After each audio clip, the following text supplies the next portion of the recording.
Sandığımızı kurduk. Her şeyimiz hazır. Namız sen. Muhtar nerede? Muhtar. He?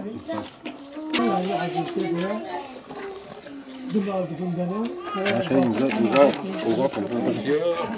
Nereye? Yani orada.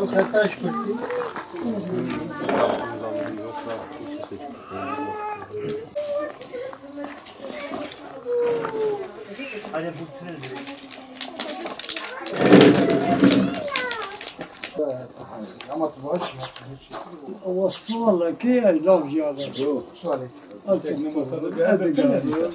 Allah belki de insandı ama muhtar ben yola haber etti. Ama nasıl olmaz? Nasıl?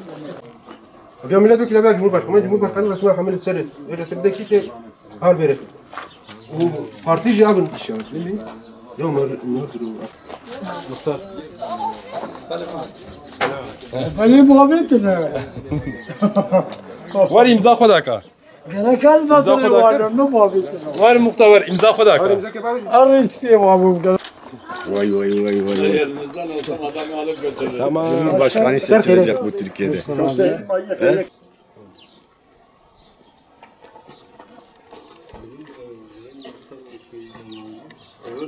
حتى في البلد هي بيعمل بدل لازم يبغى بدل شو انا بدل شو وكي هذا بدل شو البدل جا كده دون قدم خارج شابه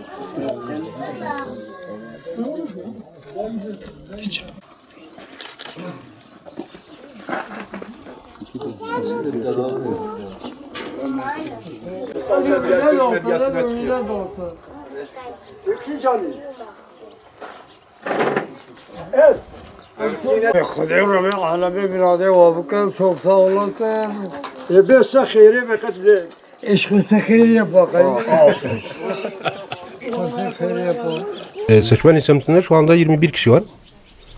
Ama diyorlar ki çoğu Avrupa'da olduğu için sadece muhtar oy kullanıyor. Geçen seçimde o şekilde internetlerde falan atılmıştı. Sandığımız 2252'dir. Ve Yolveren köyünde şu anda bulunmaktayız. Sandığımızı kurduk. Ve şu anda oy kullanacak kişileri bekliyoruz ama dediler sadece muhtar oy kullanıyor. Bize 4 tane görevli arıyoruz burada. Hangi hücrede, hangi köşede olursa olsun mecbur bu görevi devlet götürmek zorundadır ve gelmişiz. Saat 6'dan beri buradayız ve sandığımızı kurduk. Şu anda seçmenleri bekliyoruz.